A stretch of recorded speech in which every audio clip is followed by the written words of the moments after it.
उत्तर प्रदेश में 2038 केसेस, बिहार में 1078 केसेस, मध्य प्रदेश में 450, राजस्थान में 386 और वेस्ट बंगाल में 337। इन 5 राज्यों ने टॉप किया है।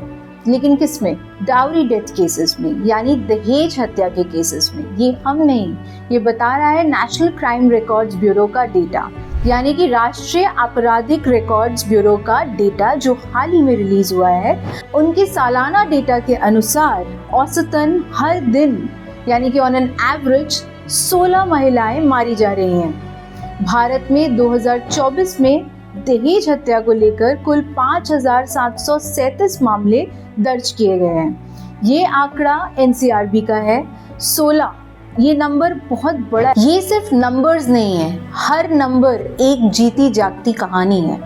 माँ, पिता, बहन, बेटी, टूटे हुए जिंदगियों की कहानी है। और 12 मई और 17 मई जैसी 2 घटनाएं हमें याद दिलाती हैं, जिसमें त्रिशा शर्मा और दीपिका नागर, 2 नाम 2 जीवन, जिनके परिवार अब कभी भी सामान्य नहीं रहेंगे, यानी कि नॉर्मल लाइफ उनके लिए बहुत ही मुश्किल होगी।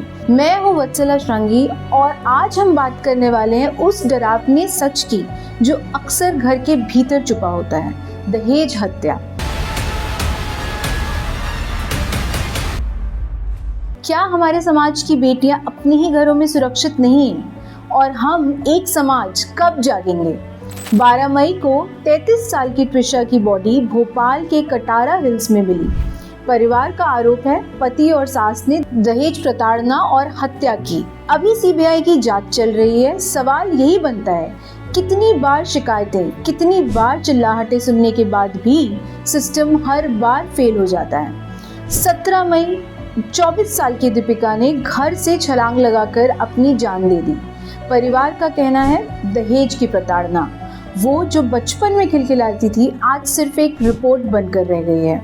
ये वो 2 बड़ी घटनाएं हैं जिनमें हम सभी को ये सोचने पर मजबूर कर देते हैं कि आखिर क्यों माता पिता अपनी बेटी, जिसके बचपन में छोटी सी चोट लगने पर भी वे आसमान सिर पर चढ़ा लेते थे, उन्हीं को पहली बार उसके ससुराल में जब हो रही बदतमीजी पर सवाल नहीं उठा पाए और अपनी बेटी को उन्हीं के हाथ एडजस्ट करने के लिए कहा। यहाँ प्रश्न बहुत गहरा है। क्या कानून पर्याप्त है? क्या सामाजिक सोच में बदलाव आया है? दहेज की मांग और महिला को एडजस्ट करने का दबाव आज भी जिंदा है। क्या परिजन आरोप लगाने, लड़ने और साथ देने की हिम्मत रखते हैं? कई बार नहीं। कारण डर, बदनामी, सुरक्षात्मक उपायों की कमी, यानी कि उनके पास ऐसे रिसोर्सेज ही नहीं है, ऐसा सपोर्ट नेटवर्क ही नहीं है जो उनको ये हिम्मत दे सके। नतीजा, मामलों का सिलसिला बढ़ता जाता है। हमारी चुप्पी कितनी महिलाओं की जानें ले चुकी है और आगे ये कब तक चलता रहेगा? क्या बेटियों को एडजस्ट करने को कहकर हम अपनी जिम्मेदारी की हत्या नहीं कर रहे हैं?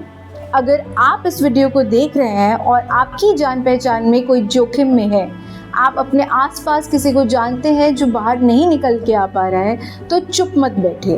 क्या किया जा सकता है, अभी नोट करिए।